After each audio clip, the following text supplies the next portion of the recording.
Yes, friend, ako'y nagbabalik, DJ B-Boy Bibo, para sa ating tuloy-tuloy na BB Time tungkol sa usaping pagkaumay at pagkasawa sa relasyon. Wow! Ang masasabi ko lang ay wow, as in W-O-W.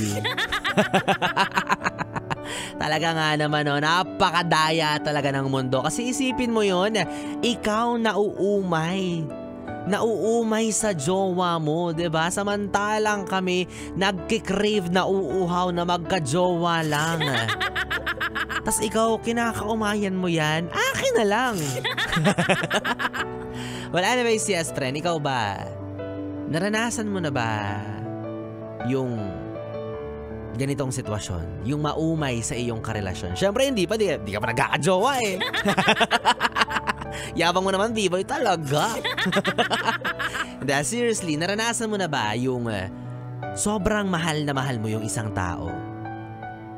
Yung wala ka ng ibang nakikitang magiging karelasyon mo sa buhay mo na to, kundi siya lang. Kumbaga, habang buhay, naiisip mong siya na talaga yung makakasama mo.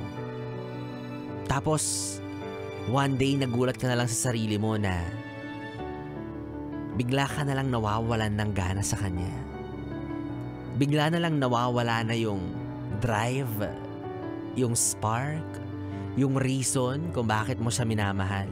Hala, baka may iba ka na. Naku, sintomas na yan, magpa-check ka.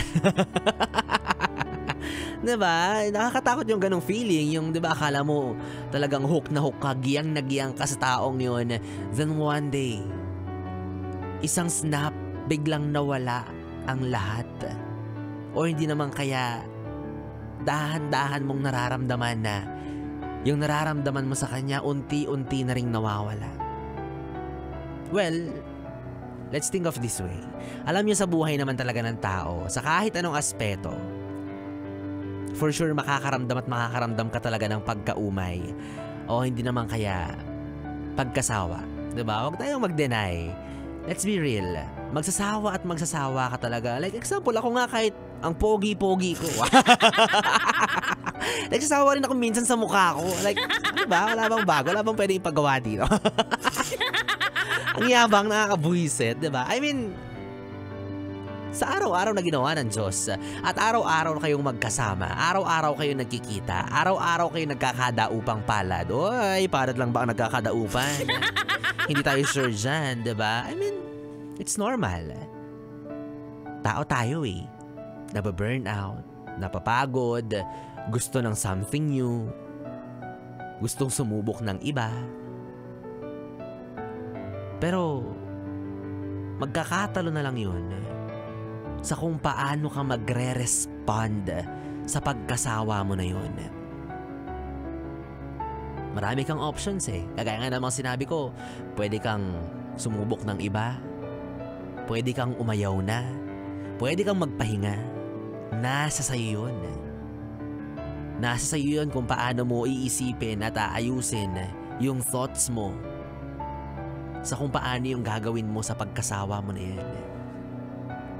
And for me, dalawa lang yan. It's either i-let go mo yung bagay na ayaw mo na, pinagkakasawaan mo na, or magpapahinga ka lang tapos pipiliin mo pa rin siya at ipagpapatuloy nyo ang lahat. Yun yung nakikita kong better options na pwede mong gawin. Ikaw ang higit na nakakaalam kung ano sa tingin mo yung kailangan mong gawin. Pero on top of it, inform your partner. Yun yung pinakamahalaga. Diba? Like example nga, no? Sa relationship, maaring nauumay ka na, nagsasawa ka na, sukang-suka ka na, para bang wala na talaga. The first thing you have to do is to inform your partner. Sabihin mo sa kanya yung nararamdaman mo, be honest. Huwag ka naman maging unfair sa kanya na habang ikaw nagsasawa na tapos siya mahal na mahal ka pa. Well, hindi ko naman sinasabi na dapat ganoon din siya sa'yo, na magsawa na rin siya sa'yo kasi nagsasawa ka na sa kanya. Pero, alam mo yun, dapat priority mo pa rin yung mararamdaman ng partner mo dito eh. Hindi porket wala ka ng pakialam sa kanya, wala ka ng pakialam at all. Ang duga mo naman kung ganun. Para ka namang nang iwan sa ere kung gayon. Maybe matatakot ka kasi kapag pinagtapat mo sa kanya yung totoo, baka magalit siya, mainis, malungkot, and so on and so forth. Pero that is so normal, diba? Yun yung magiging response niya and valid yun. Kailangan mong tanggapin yun. But still, pag-usapan ninyo kung ano yung next step. Nagsasawa ka na o so, anong gagawin? Ano yung paraan para yung init ng pagmamahalan nyo ay manumbalik kung yun pa yung goal ninyo? Alam nyo, parang sa pagkain lang yan diba? Kahit gaano mo kapaboritong kainin yung isang pagkain, darating at darating yung time na mananawa ka, mauumay ka, pero hindi naman ibig sabihin na hindi mo na siya paborito at never mo na siyang titikman ulit. Diba? Hindi mo siya tatalikuran. Maghahayatos ka lang. Hihinga. Space. Pwede yun, diba? Kung yun yung feeling mong effective na paraan para sa'yo, go for it. So, ganun din sa pagmamahal. Mauumay ka sa kanya pero titikman mo pa rin siya. Aminin mo, di ba? Mauumay pero go pa rin. O, di ba? Pero kung sa pagkain may panghimagas, pangtanggal umay, yan ang wag na wag mong gagawin sa isang relasyon, di ba? Wag na wag kang titikim ng iba bilang panghimagas sa lakadyan. Diba? Ay, sorry love, sorry mahal, sorry babe, sorry bibi. Nauumay na kasi ako sa'yo. Baka pwedeng mag-dessert muna ako, tikman ko lang yung kumare ko. Yan ang hindi pwede, diba? Yan ang wag na wag mong gagawin. Magkaiba ang nawalan ng gana kasi napagod versus nawalan ng gana kasi may nahanap ng iba.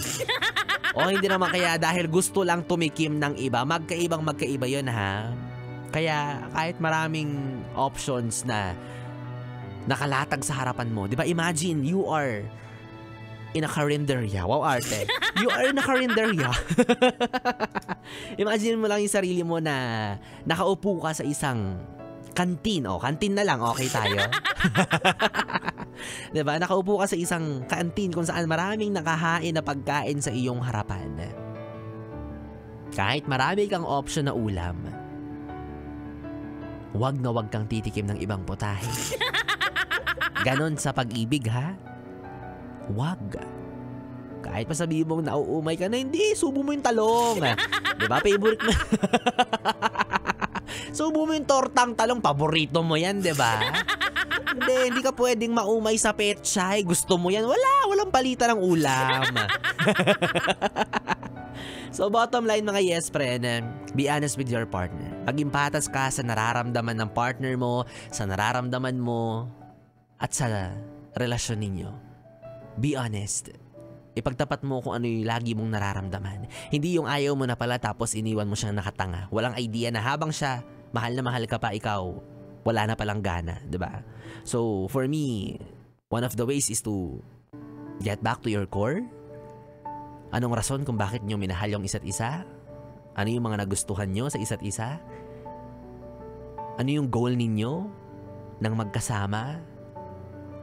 And ano yung mga solusyon na pwede nyong gawin? And the last thing is, piliin mo pa rin yung taong mahal mo. Piliin mo pa rin yung taong pinagsawaan mo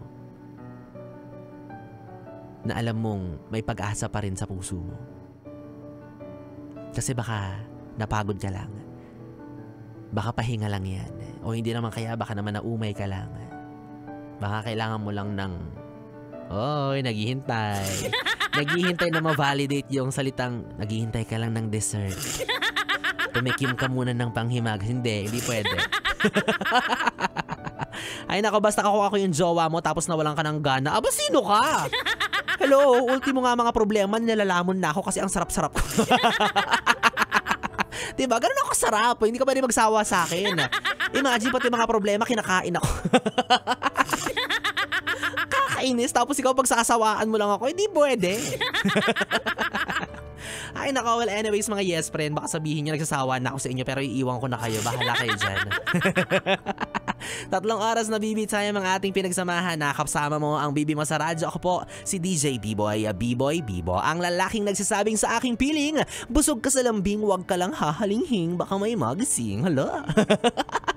Magkasama at magkarinigan tayong muli bukas sa parehong oras. Dito pa rin at dito ka lang sa istasyong No Problem, ang 101.1 Yes FM. Solid. Good night, baby.